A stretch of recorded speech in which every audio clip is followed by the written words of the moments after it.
Арбаңыздар, урматтуу биздин көрөрмандар, биз атайын чыгармачыл топ менен Венгрия өлкөсүнүн Лакителек шаарына келип, ушул жерден биздин атабыз улуу манашчы Саякбай Каралаевдин айкелине келдик.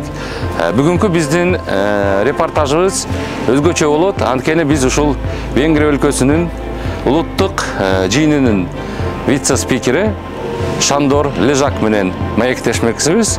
Бизден алыстабаңыздар, бизди көрүңүздөр.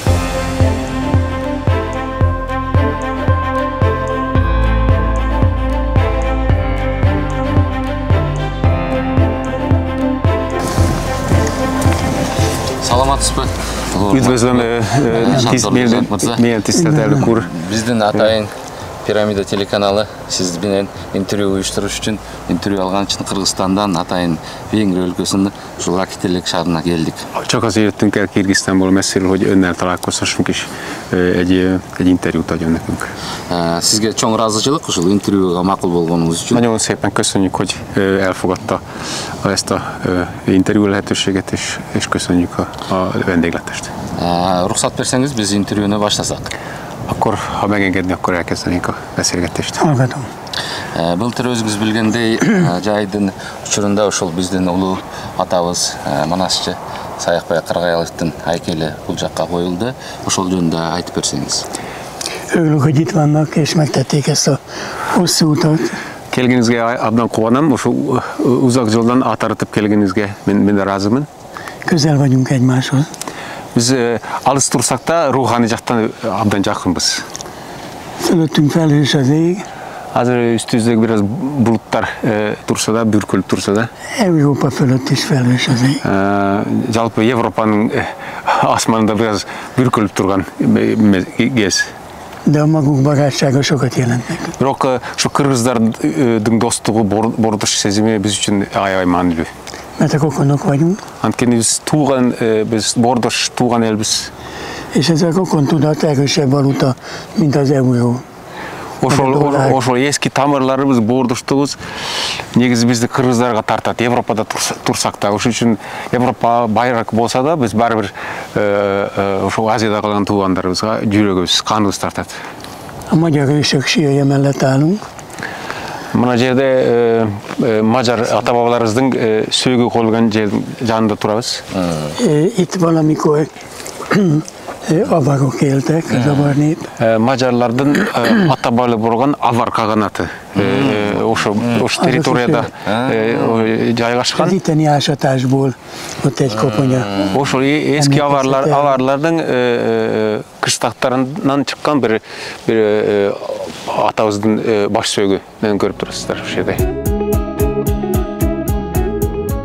Tehát itt van az ősök sírjának egy avar kaganatın oruna kalgan bizim atabыздын baş söөгү o жерден табылган. Koponya. Itt találták a régészek. Arheologlar o жерден alıp çıkkan. Ошо неменен? Őseinkre emlékeztet. Ошо биздин ortadan gelgen ошо ata-babamыздын söөгү. Ahogyan itt készül a rokon népek Ошол үчүн атабыздын сөөгүнүн жанында ошондой бордош элдердин улуу инсандардын айкелдерин орнуштурууга биз орнуштурууга макул көрүбүз. Itt a Türkszój országainak népei.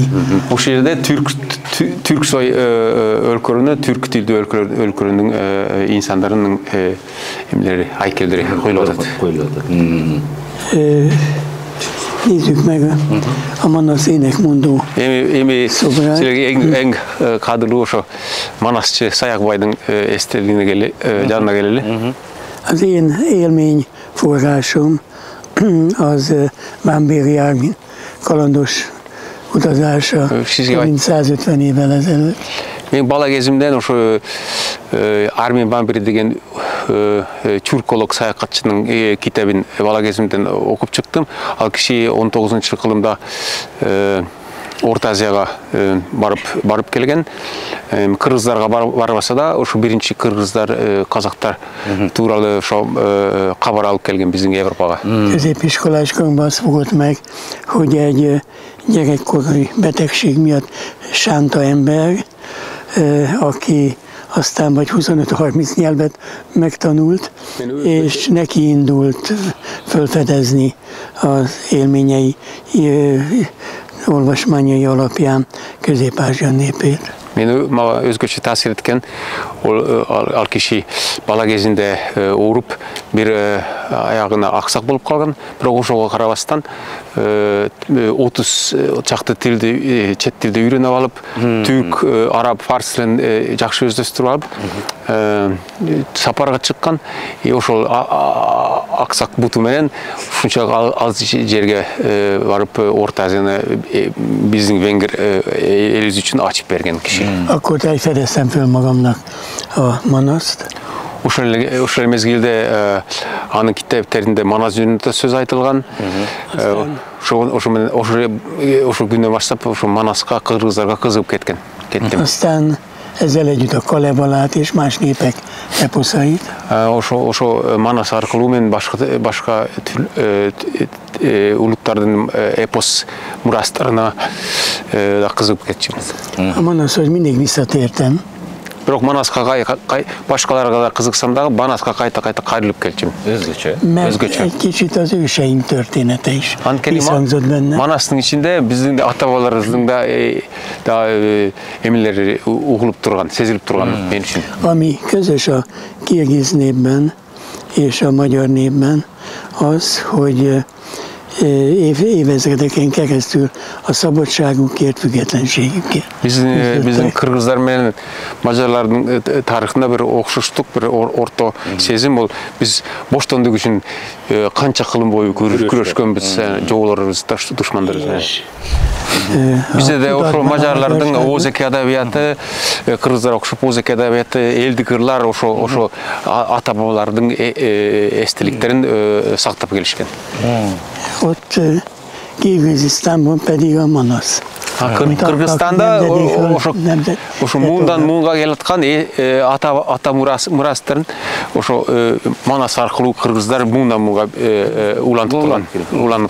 2023 жылы Будапештте улуу манасчы Саякбай Каралаевдин айкели ачылып, ага Кыргызстандын мамлекеттик катчысы, Түрксой эл аралык уюмунун башкы катчысы, элчилер, жергиликтүү аймактын тургундары, манасчы, дастанчылар катышкан. Саякбай Каралаевдин эстелигин тургузуу демилгеси Венгриянын парламентинин төрагасынын орун басары Шандор Лыжакага атаандык айкелди белгилүү мажар айкелчиси Дьорди Лантош жасаган. Isikköl. Egy turkpa nagy tanácskozása. Эки жолу Кыргызстанга бардым. Биринчи Бишкектеги мажар элчилигинин ачылышына катыштым. Экинчи Исиккөлдүн Чолпон Ата шаарында Түрпа деген уюмдун, түрк парламенттеринин уюмунун чогулушуна катыштым. Szünetbe kérdeztem Szultán Gajevet, hogy kit javasol Kirgiziából, kinek állítsak szolgat a rokon népek panteonjában.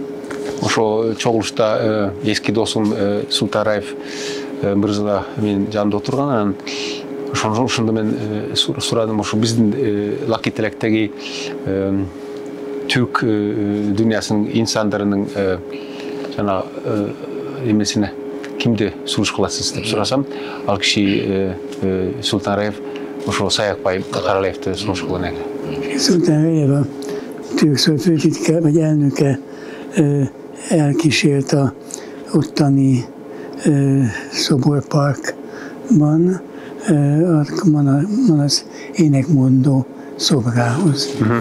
Ошо Чолпон Атада билесиздер, ошо жерде ушундай скульптуралардын бир паркы бар. Биз мени жетектеп барып ошо Саякбай Каралаевдин рух ордада эстелигин апарып көрсөткөн. Egy fél óra múlva már az időpontban, szoboravató időpontjában is megállapodtunk. Мен ушундай аябай идеясын жактырдым. Ушу жарым сааттын ичинде ачылыштын күнүн айында белгилеп койгонбуз. Ошол жерден, Чолпон Атадан, рух ордодон. És itt ül mellettem Manasz egyik fordítója, tehát minden együtt volt ahhoz, hogy egy nagyszerű szoboravató ünnepséget köszöntsük a Manasz énekmondóját. Анткени жакында биз ошо Саякбай менен Сагынбайдын варианты боюнча Манасты венгер тилине которгонбуз. Ошол үчүн мажарлар үчүн Манас бир аз таанымал болду. Анан ошо Манасты айткан улуу манасчынын эстилиги болсо Венгрияда biz ошол макул көрдük. Egyébként hírre ment a szobornak itthon is, mert többen jöttek már megnézni, és hoztak egy szál virágot. Szóval a Manasznak van nagy legendája itt a Kárpát-medencében. Манас негизи Манастын руху адамдарды алып келет экен. Ошо эстелик орнотулгандан бери бир нече киши келип гүл коюп кеткен. Ошо бир аз ошо биздин скульптура parkımızın atağı çıkıyordu. Magyar kirgiz kapcsolatok az elmúlt esztendőkben itt a kiteleken kiteljesedtek. Kırgız-Macar madeni paylaştar mamiler özgöçe ошо биздин лакителекте аябай жакшы өнүгүп келатат.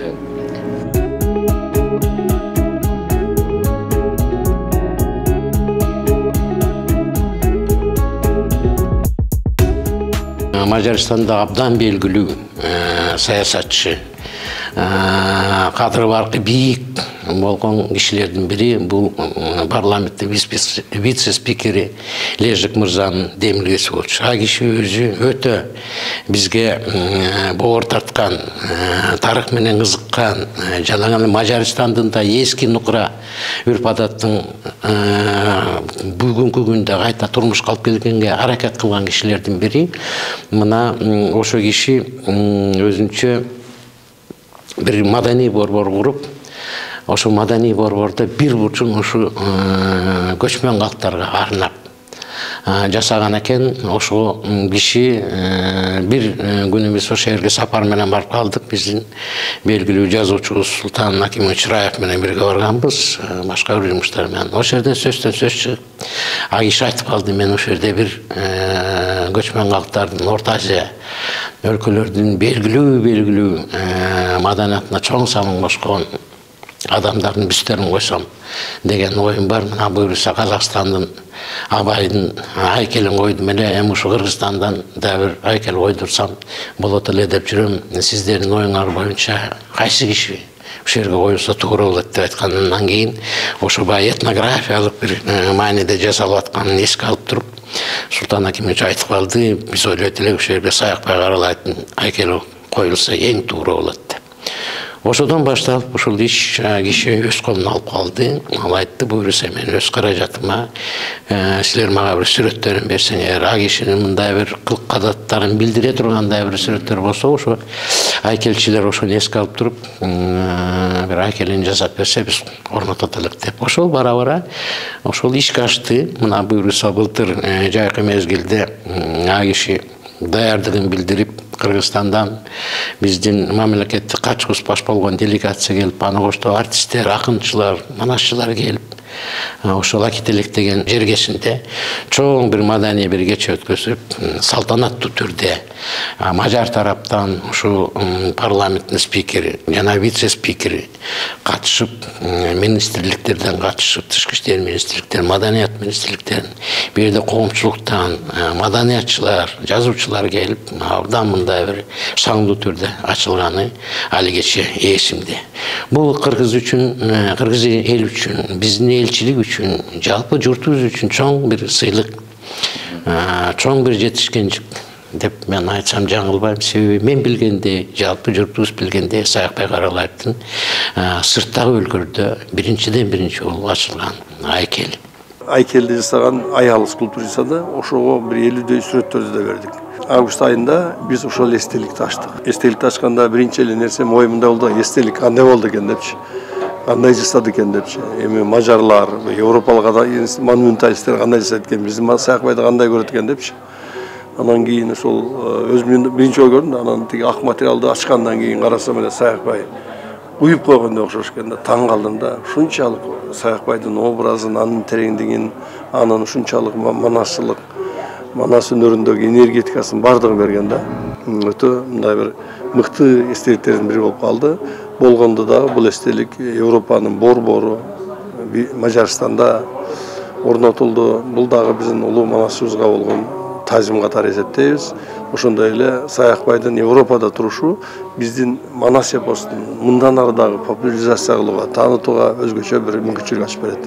Кыргызстан менен Венгриянын дипломатиялык байланышы 1992-жылы башталган, бирок эки өлкөнүн ортосундагы мамилелер натыйжалуу жемишин бербей келген. 2020-жылы эки өлкө ортосунда стратегиялык өнөктөштүк жөнүндө биргелешкен декларацияга кол коюлган. Документке ылайык Венгрия Европа өлкөлөрүнүн ичинен биринчи болуп Кыргызстан менен стратегиялык деңгээлде мамиле түзгөн алгачкы мамлекет.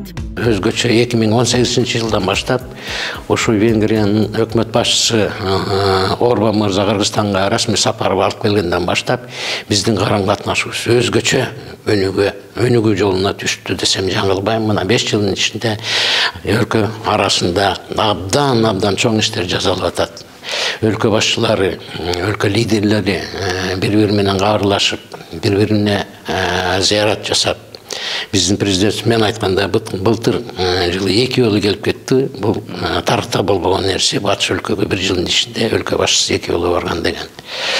Бул биздин жакындыгыбызды, биздин карым-катнашыбыздын бекемдигин көрсөтүп атат. Жалаң эле саясий доордо эмес, ошол эле экономик байланыштарда азыр өнүгүп аткан мезгилде биздин эки өлкөнүн соода көлөмү да бир кыйла мына 2023-жылы көбөйдү десем жаңылбайм.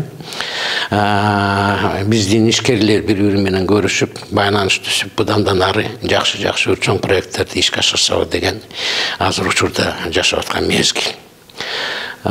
Турмуш аны менен да чектелбей, жана өзүбүз сөзүбүздүн башында маданий чөйрөсүндө өтө маанилүү деп эсептеген үчүн биз мына былтыр 22-жылы Кыргызстан менен Мажарстандын дипломатиялык карым-катнашынын курулганына 30 жыл болгон экен.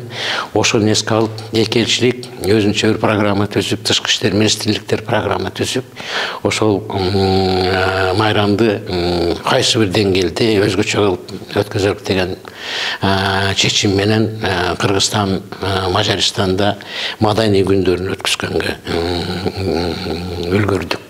Чоң делегациябыз министр баш болуп, маданият министри баш болуп, артисттерибизге келип ушул концерттерди берип, курултайга катышып, ошол эле мезгилде Мажар тарапта Бишкекте өзүнүн маданият күндөрүн өткөздү. Бу да кандай бир кошумча жанагы биздин бийик деңгээлде болгон стратегиялык өнөктөштүктүн дагы бир далили. Мындай саясий суроо бердим деп турат да. Сиз Венгриянын улуттук жыйынынын вице-спикери болосуз. Анан Венгрия менен Кыргызстандын парламенти, Венгрия парламенти аралыгында кандай тыгыз байланыш бар? Азыркы учурда кандай иштеп жатышат? Мамилелер кандай түзүлүп атат? A keleti nyitás egy meghatározó külpolitikai irány nekünk. Экинчи Орбан премьер менен өкмөт түзүлгөндөн бери, 2010-жылдан баштап, ошо биз чыгышка карай бет бурган болчубуз. Биздин саясат ошо кайрадан чыгышка бет буруу деген саясат пайда болгон. Ошондон бери биз аябай тыгыз байланыштабыз. Ошо байланыштарды ошо 2010-жылдан баштап өнүктүрүүгө биз көп аракет салып атабыз. Sokat jelent a kereskedelmi kapcsolatokban a közlekedés, a repülőjáratok. Эми болочокто ошо элдерди жакшы мындан да тыгыз байланыштырыш үчүн албетте түз рейс ачылса жакшы болот эле. Бишкек, Будапешт жана башка Орта Азиянын борбор шаарлары менен. Magyarország az elsők között ismerte el Kirgizisztán függetlenségét. Совет Союз таркап кеткен мезгилде Мажарстан биринчилердин арасында Кыргызстанды эгемендүү эл деп тааныган. Ennek a pártnak, a kormánypártnak 90-ben voltam az egyik alapítója, szervezője, és itt lakiteleken alakítottuk. Эң биринчи демократиялык шайлоодо бийликке чыккан партия, Мажар демократия форуму деген, ошо партиянын түзгөн кезде мен эң биринчи мүчөлөрдүн бирөөсү, ошо негиз салуучусу, негиздүүчүсүнүн биримин.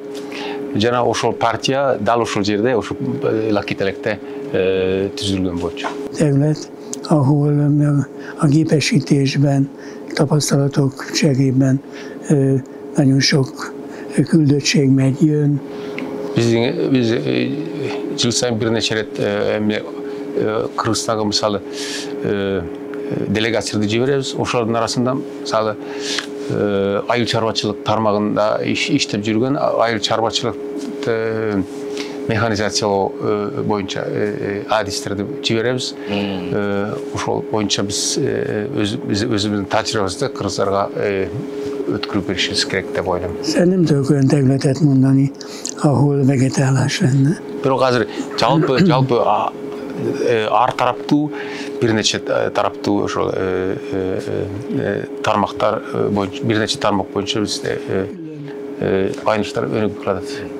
Külön színfolda kapcsolatokban nomád világjátékok.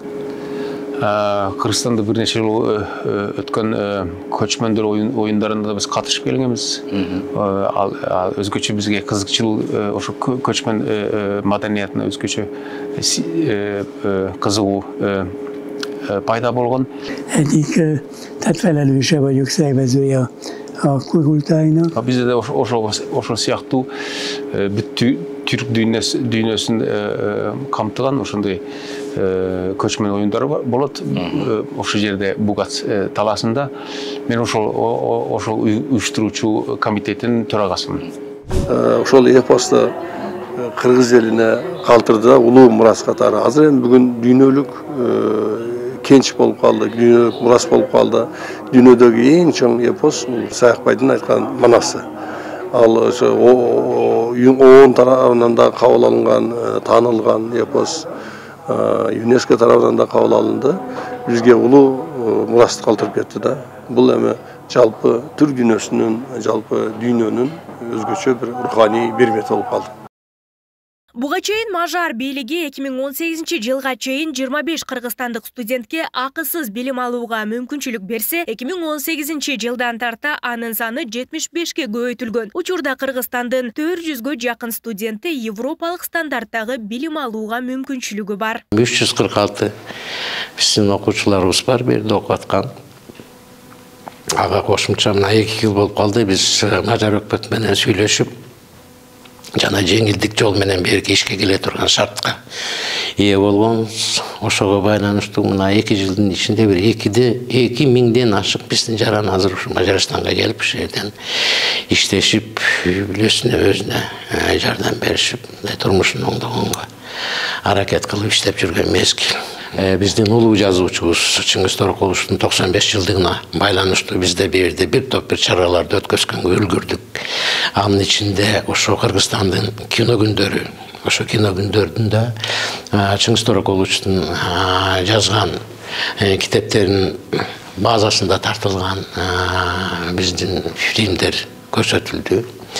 Ноябрь айында өткөзгөнгө үлгүрдүк. Ошол эле декабрь айында болсо туулган күнүнө жараша биз берде Айтматовдун эскерүү кечи деген ушундай татынакай бир жакшы бир кече өткөздүк. Ушу Мажарстанда жашаган жана Чыңгыз Торокуловду көрүп калган, аны менен катташып калган кишилерди чакырып, ошол эле мезгилде ошол жерде окумуштууларды, университетте белгилүү профессорлорду, анын өмүр баянын изилдеген, анын чыгармачылыгын изилдеген профессорлор да келип өздөрүнүн докладдарын окуп, өздөрүнүн көрүшкөн убактарын эстеп айтып берип, ушундай бир татынакай бир кече болду. Эң кубанычтуу бул Чыңгыз Торокуловду Мажарстанда жалаң эле улуу муун эмес, мына жаштарда билгенин көрсөткөн бир нерсе, ошо кечеге жаш студенттер да катышып, аларды ошо Чыңгыз Торокуловдун жазган китептеринин үзүндүлөрүн окуп беришти. Ошол Азербайжандан келген студенттер, Түркменистандан өкүлү болду, Казакстандан, Кыргызстандан ар бир студент өзүнүн эне тилинде belgili çıkarmaların üzüldüsünü okup verdi. És jó érzés a diákokkal is találkozni. Erős kötődésük van a hazájukhoz. Anan Kırgızistan'dan gelgen studentler menен жолукканда мага өзүнчө таасир эткен себеби мен байкап атам, алар Европага унтуруп окууга келсе да баары бир өзүнүн тууп өскөн мекенин сүйөт экен. Büszkék lehetnek, aki egész fiatalok. жаштардын арасында да улуттук сезим, улуттук намыс бар экен. Ошол emlékezet кыргыз жаштар үчүн сыймыктансаңыз да болот. Emlékezet politika az nagyon erős fegyver, így a Manasz is. Кыргызстанда ошо адамдар өзүнүн чыккан тегин, тарыхын билет экен, өзгөчө Манасты кайсы киргиз болбосун, ошо Манас үчүн сыймыктанып келет экен. Сизге чоң рахмат ошол биздин телеканалыбызга маек берип, анан эгерде каалоо тилектериңиз болсо, биз сизге эркин микрофон берели. Биз негизи кыргыз менен мажар боордош элбиз. Rokonok. Туушкан. Ezt a rokontudatot kell erősíteni. Ошо туугандык сезимди тастыктап, ошондо сактап турушубуз керек эки элдин A арасында. világban, Európában, de szerte a világban azért nagy bizalomvesztések vannak. Өкүнүчтүүсү азыр элдин арасында ишеним жок. Жада калса кээде кошуна өлкөлөрдө бири-бирине ишенбей калат. Арасындагы мамиле бузулуп атат. Hogy ez a bizalom köztünk viszont maradjon meg, ez az egyik. Бирок эң менин тилегеним ошо кыргыз менен мажарлардын арасында ошо ишеним эч качан бузулбасын. Урматтуу Шандал Ажак мырза, бизге интервью бергениңиз үчүн чоң рахмат. Анан биздин ушул компаниябыз атынан кичинекей белектер бар. Ошону кабыл алып коюңуз. Анан сизге чоң рахмат ошо кыргыз элине, венгер элине, эки элди дагы бириктирип, мамилелерди чындыктаганыңыз үчүн мен ойлойм, кыргыз эли деле, мажар эли деле сизден ыраазы болот. Что bizonyára a kirgiz és a magyar nép is hálás lesz önnek azért, hogy ennyi mindent Köszönöm beszél. szépen. Бул жакшы немебиз бар ушу. Кара сизге алып келгем. Камчы менен. Lovas. Биз сиз укканбыз ушу аттарды жакшы көрөт деп, анан ушу атайын камчы ала келгенбиз. A férfiembernek nálunk kalpagok, ők is ezt kalpagnak hívják, és kamp lovagok. Рахмат. Чоң рахмат.